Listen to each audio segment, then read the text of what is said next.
Okay, now that we're ready to start weaving our tapestry sampler, we're just gonna pick basically what's gonna be our main color, or just what color do you want to work with now. You know, could just be determined by, okay, I have a little more green than I do white, so I might as well just start with that. It'll last me a little longer.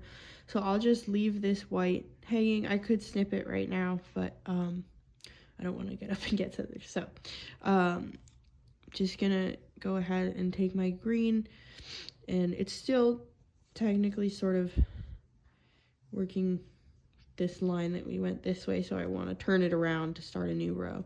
So all I'm doing is just wrapping it around that edge, and now we're back.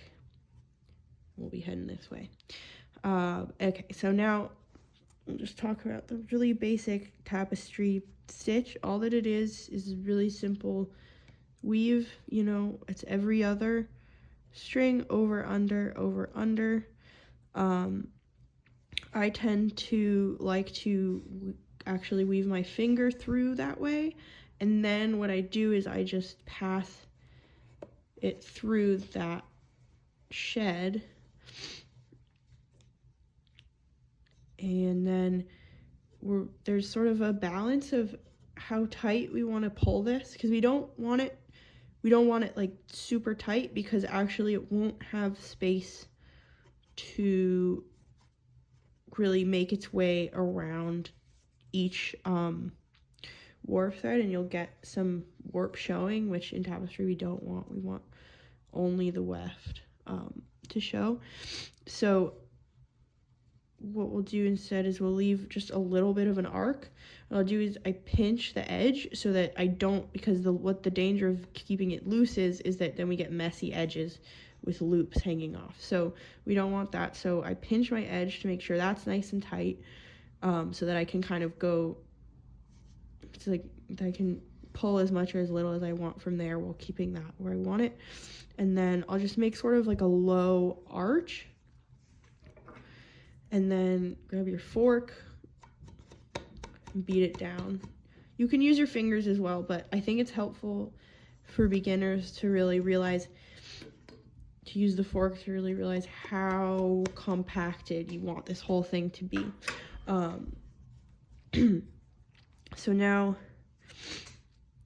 what we're gonna do again is just turn around, do the same thing the other way, but the opposite, right? So we went into this shed last time, so now we're doing the opposite. Now we're going every other, but it will be the opposite ones that are going under. So everything that we went over before, we're going under now.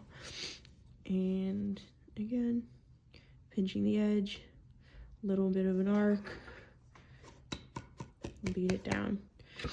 And we'll just keep going like this for,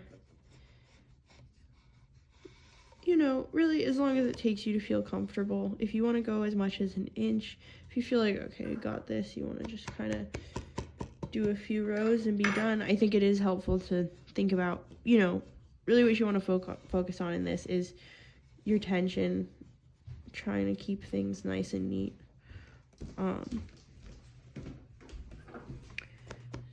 So just until you feel confident with that, I will go one more row on this video, and then I'll leave you to it.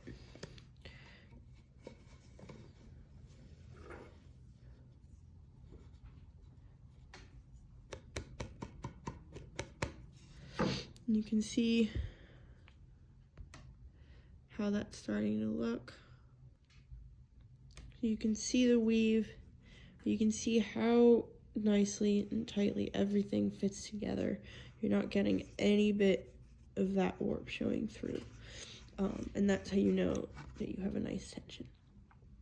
But at the same time, you don't want things kind of so loose that they're getting bubbly in there, or especially on your edges.